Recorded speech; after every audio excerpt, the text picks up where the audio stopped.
Welcome to the Brant and Sherry Oddcast, sponsored by America's Christian Credit Union. To order Brant's latest book, Life is Hard, God is Good, Let's Dance, or to find out more about the show, go to BrantHansen.com. Greetings and welcome. My name is Brant. So glad you're here. Sherry is here too. She's the show's producer. If you're new to the show, we know a lot of people are out of their normal routines. So if you listen to this, and you're like, what in the world is this with these people? We understand you're not the first to ask that question. Totally. And we have heard from a lot of people, a lot. And I continue to. One yesterday. Hated you at first, but now I like you guys. And it does sting a little bit. Stings a little bit, but ultimately it's redeemed at the end by Yes, the it but is. now I. Yes, the but now I. There's some sting there, so it's real. But thank you for your patience with us. We are a little bit different. Sherry's got a big laugh. I have a very dry sense of humor. It's all kind of strange at first, but then hopefully we can be your friends, quarantine friends, even now. Daily walks are now a really big thing. Not a big shock.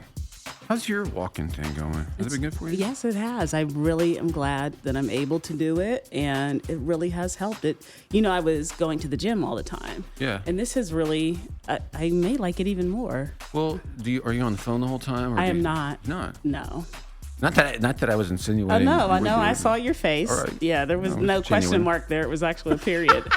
So you're on the phone all the time. No, I just think that's so great. Because No, again, I it's am not not. your natural personality is so connective yes. and whatnot for you to go, I'm going to be quiet. But apparently, That's why I like it. Catching up with a lot of people. Me too. I'm more and more into it. And the other thing too, look for how many of us, we needed something to happen. Honestly, I'm not saying it's worth it or all that calculus or whatever. But like the truth is, a lot of us start the day with, what does CNN have for me today? What does Fox News have? What does MSNBC have for me today? And this is going to sound like such a religious thing to say, but honestly, it's a great, like, God, what do you have for me today? What have you got? And how do I receive that if I'm never quiet? This is a great question for right now. For normal people, I mean, I don't really know ever how to get off the phone. But a guy pointed this out, like, how do you get off the phone now if you're not busy? Because you don't have anything else to do. You're like, well, I got to go to the living room. No, you don't. And I've said to my introvert friends who usually try to get me off the phone, well, let me go ahead and go. Where? I've said it. Where are you going? You're not going anywhere. Where are you going? You stick it right here on this phone. You're not going anywhere. No, you don't go. Yeah, I gotta go No, up you the don't. stairs and then back down.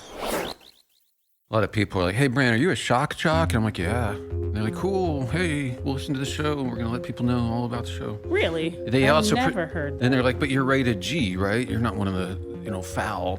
You're right. So it's rated G, but I shock people by just being really interesting. And these are conversations you have frequently. More, what I call it, like an inner dialogue with people. No, I get it. Okay, good. Check this out. I mean, everybody knows this, but we don't really talk about it enough. We talk about lions being the king of the jungle. In the jungle, the lion sleeps tonight. They don't live in jungles, okay? What? They never have. Lions don't live in jungles. They never have their grasslands, mainly. I mean, they don't live. That's one place they don't live is in a jungle. Okay. But we're all like, king of the jungle, or... Do they go to the jungle whenever they're killing prey? They don't go. They're not. They're don't go never there. in the jungle. No, they're not. So that the lion sleeps tonight. I should have another harmony on top of it. It was like, no, it doesn't. That's what should be in the song. You took this just a step too far. I probably did, but I still. Anyway, it's interesting. I think right. it's kind of shocking. Maybe it's shocking that I took it too far. All of it. It's just it's part of a shocking. thing. It is time to open the Hall of Pretty Awesome. We have people to be enshrined All right. in the Hall of Pretty Awesome during our quarantine time. How about this guy? Well, actually, here's what happened. There's a pizza place in Florida, and a guy came in and was hungry, and they're like, okay, here's a couple free slices. They gave it to him. Well, a few minutes later, somebody else walks in, completely unrelated. So they gave free pizza to somebody, comes in, overpays by $1,000 Wow. for his pizza, and gives them money just to bless the people who are in there working. Oh, that's so wonderful. People in Indianapolis had a big welcome home parade for a guy who had just beat cancer and then he got coronavirus, but he survived. And so all sorts of people, police, fire, everything doing a big parade for him as he got home and survived. Also, this is really neat. 40 factory workers in PA decided to quarantine together at work. I didn't even know about this until just reading about it now. They quarantined together at work so they could make face mask fabric nonstop around the clock. Wow. And they finally just got to go home. It's been a 28-day epic work shift where they're all there doing that on behalf of everybody else. So that's amazing. They're now enshrined in the Hall of Pretty Awesome. They should be. They ought to be. You guys deserve it. This is hard for me to get my head around. I'm guessing it's hard for you to get your head around. Maybe not. I don't know. But just the whole thing, like the way people relate to you or me, like they might relate to me as dad. They happen to be one of my kids. They might relate to me as coworker, Sherry's case, and friend, or might relate to me as that radio guy or that guy who writes books or whatever I do. Same thing with you, your job, who you are, what you're doing. Everybody relates to you in a certain way. The way God relates to me is I'm his beloved. Same thing with you. That's how God relates to you. You are his beloved. That's it. Now, that's why he gets really jealous when we're loving something else more than him. I mean, but that's how he sees us, is he just loves us. Yeah, it's true. Talk Like a Pirate Day is coming up again. Seems like that's like 4 times a year. I don't know what the deal is with that. But why are we doing that so much? Not only am I not going to participate, I'm going to drain the fun out of it. Oh, good. That's another step. And I like doing accents. But the problem is, why is that the accent for pirate? It's a West Country England accent. Yeah. There's pirates that go back thousands of years. Right. But we did that because Long John Silver, Disney had one guy. Can we not just accept it? No. No, we have to bring it up when people try to have fun with it. And torpedo it. Yeah, we torpedo it, drain all the fun, and leave the room completely out of air. Just like that's a plan. Just destroy the room. That's how I roll. So one of our sponsors, I think you're really going to like them, America's Christian Credit Union. And I appreciate them because they sponsor the podcast, but also we bank with them and love it. Yeah. They offer some really great rates on stuff. It's just all the usual banking stuff you can take advantage of. And they use the money for good things. It's a not-for-profit thing. So it's not just some mega corporation that's off doing who knows what with your money. You're like, I don't want to do that. So thank you. And if you go to this link when you sign up, they even have an interest-bearing checking account right now you might be interested in. You got like 4% on a checking account. But you just go to americaschristiancu.com/Brant. And it helps our podcast too if you do that link, americaschristiancu.com/Brant.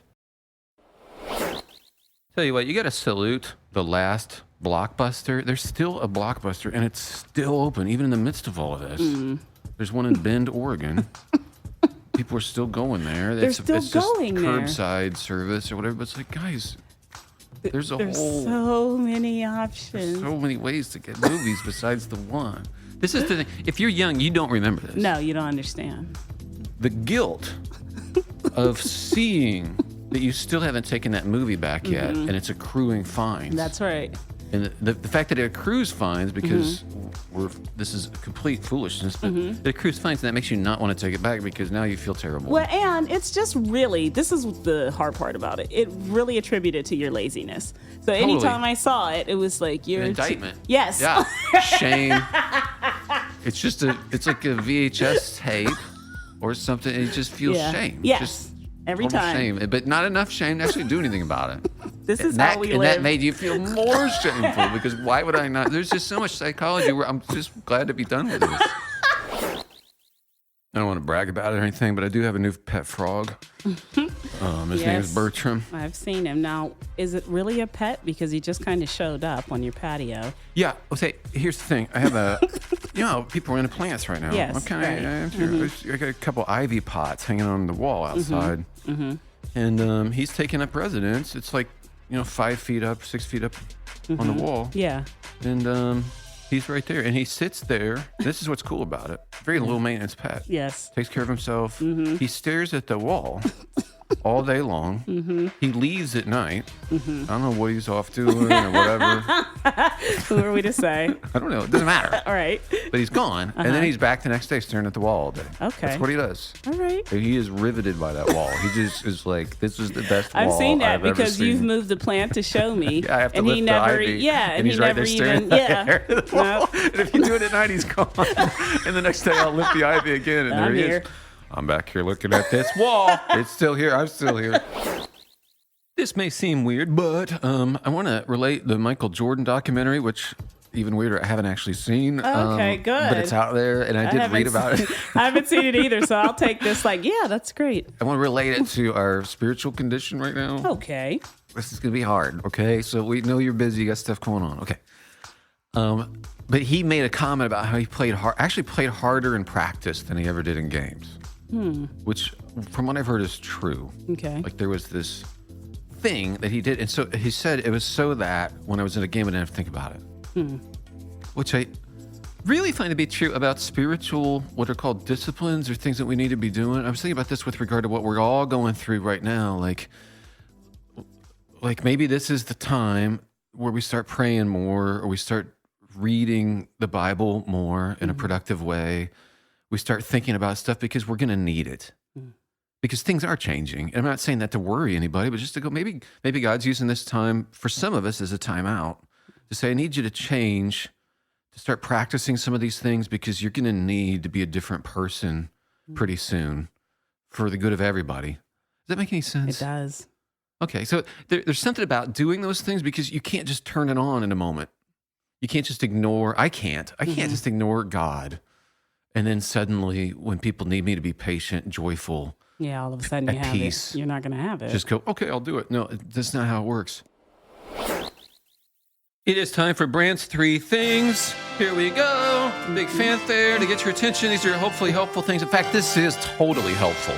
Okay. But when I describe it, you're going to be like, well, Brant, that's a little bit depressing. It's not depressing, okay? It's really, really, really, really helpful. 3 common regrets from older people looking back at their lives. Oh, I think that's very helpful. I thought so too. Yeah. All right, I'll start with one here. It's just good for all of us to refocus on stuff. Number 1, won't really surprise you. I worked too much. And I think what they're really saying is I missed out on some stuff relationally. Yeah. I don't think they're thinking, I mean, I could be wrong. I don't think they're thinking, I never visited Antarctica. I never ran that marathon in Johannesburg or something. It's not the big adventure-y things. I think they're thinking about their kids. Yeah. Especially. Maybe their spouses too, family. Building friendship, community, all of that. Yeah. Community, looking back going, it should have been about people. Here's one that hits me in the stomach, honestly. And it's, they said, I wish I would have said I love you a lot more. Yeah. I don't have much to say about that, except that I'm trying to do better. So it's a wonderful thing. It is. I will say my family's very good about that. They are. Your mom yeah. tells me she loves me every time I see her. Yeah. They're great about it. And I think it's easier if you come from a family like that, yes. or like different people, different temperaments. Very true. But that's not an excuse for me. I have to grow up, and I have been. I've been getting better. And the people who love you love to hear it. Of course they do. Yeah. Of course. And I don't want to look back and go, what's the problem? I have so full of words. I couldn't say that. And this is the 3rd one. And it's, well, what are they really saying here? They said, I should have been the bigger person and resolved conflicts. What are you really saying there? I think you're really saying I should have forgiven people. Yeah. I shouldn't have gone all the way here, because what happened was I lost these people. Digging in my heels wasn't worth it. Yeah. In the long run. And they're actually special people. And here I am by myself. Yeah. That's how a lot of us operate. And the reason I mention all these again isn't to be macabre or anything at all. It's just, we all got our stuff going on. There's all sorts of things happening in the news. There's current events and this and that. But being able to take a step back, look at our own lives right now, like, what do I want to be like? And what do I not want to regret later on? And I don't want to look back and say, why didn't I forgive people? It's turning 55 this week. And it is the definitive smell of childhood. What? Play-Doh. Oh, yes. I mean, as soon as you smell it, yeah. like, whoa. Whoa, Play-Doh. Whoa. that and erasers, to me, I smell a Eraser and rubber cement. rubber cement has it too. Yeah. Yeah, I mean, okay, but besides those, Play-Doh, they sell 100 million cans a year. They still do. They still do. I was just wondering, what's the data? I want to know if there's more snakes, real snakes in the world, Or Play-Doh or Play-Doh snakes that kids have made over the last 55 years. I'd love to know. So we were talking about regrets, like when people are at the end of their lives, they look back and they have certain regrets about things, and it was interesting. Some of the most popular ones. I was thinking about this. You know that verse, and Sherry will probably know where it is because she's better at memorization. You are. see. It's okay. Don't be ashamed that you're awesome. Perfect love casts out fear. Yes. Where's that? 1 John, I think. Okay. I'm going to look that up. Go ahead, yeah. Look at I so hope it's not 1 John. Yeah, no, I think you're right. But like, so there's this polarity between fear and love. Yes. In the Bible. It's like it's one or the other. Like, to the extent you have one, you have less of the other. And I would hate to look back and go, you know what? Too much on the fear side. Didn't love enough. I mean, I would hate that. So I have to think now, and maybe this is true for you too. Like, how about we realize now, if we trust God, we don't have anything to be afraid of, and that allows us to love so much more. One of my favorite quotes is from Dallas Willard, and he said, "Ruthlessly eliminate hurry from your life." That's huge if you want to live a life at peace or whatever. Okay, so I saw this. I think maybe our schedule's a little out of control. Maybe we're a little too packed with Why? stuff. New spaghetti is coming out, and it's already broken in half. So you don't have to can't even do that. Because who's got time? It's tough, yeah. No time for that. Zoom meetings and stuff. Can't be out here breaking can't be spaghetti. breaking spaghetti in half. That's just a waste of time. It's true, and there's no way around this. Your stomach wants food, your heart wants connection, and your soul wants God. There's no way to avoid this. Human behavior shows this all over. Even people who say they don't believe in God, they're looking for Him. Like your soul is restlessly looking for Him. And I have to remind myself of that, like, in terms of everybody I see. Everybody who frustrates me, everybody in social media, everybody walking around as somebody, as frustrating as it may be. God loves this person. And that person's soul is desperate for Him. They're just And that desperation can manifest itself in many, many, many different ways. Absolutely. If we run away from Him, we're going to try to fill that some way, somehow, and it never seems to work, and it becomes very frustrating for a human. So I did my first, I think my first radio interview about the book yesterday. And how did that go? Well, it's interesting, and I know this is going to happen. And I have nothing against this guy at all. I like him, the host. Yes. But didn't read the book. Uh-huh. And then it's all about, like, oh, yeah, I totally agree with you, but he doesn't. Yeah, because I didn't read the book. Right. So Yeah. he thinks, like, yeah, you're right. Like, compared to, and he was holding forth theologically, like, compared to God, none of us deserves heaven. None of us. But he's like, but it is true. You know, I might compare myself to somebody else and go, yeah, I'm a good guy. But compared to God, I'm like, that's not the point of the book. Right. I was trying to say that. Without saying, that's not the point of the book, sir. And then he also tried to turn it. I'm sorry about clearing my throat. But Okay. tried to turn it to, you know, what do we do about objective truth? Because we live in a relativistic culture. So how do we get through to people? You can't just make up truth. Like, we can't. and I was like, that's not what this book is about. Right. I happen to agree that there is such a thing as objective truth, obviously, but this is about you and me, man. Right. It's so hard. And that we're all doing that. Yeah, we're all wanting to, like, how can you trust your own judgment about how good you are? Yeah. How do you know that? Right. How omniscient are you really about everybody else's situation? Everybody, it's just so interesting. And I did tell him, I was like, well, there's only one place I can think of where Jesus is talking about, maybe there's others. Jesus is talking about, you know, this guy directly comparing himself to that guy. And it's the Pharisee who's like, I'm so glad I'm not like this person. And Jesus blasts that guy. Like, you don't know. But it's just so funny how it kind of proves the book itself when people go into it like, affirm me. Yeah. And Yeah. it's like, that's our problem, isn't Right. it? Or to take this book, and this book really won't allow for it. So you'll automatically show if you haven't read it, because the thesis of the book itself is that you don't get to say. So when we talk about these people, Yeah, these other people. how do they? No, sir. The book is the truth about us, not them. You, me, Jesus. The Brant and Sherry Oddcast, sponsored by America's Christian Credit Union. To find out more about the show, go to BrantHansen.com.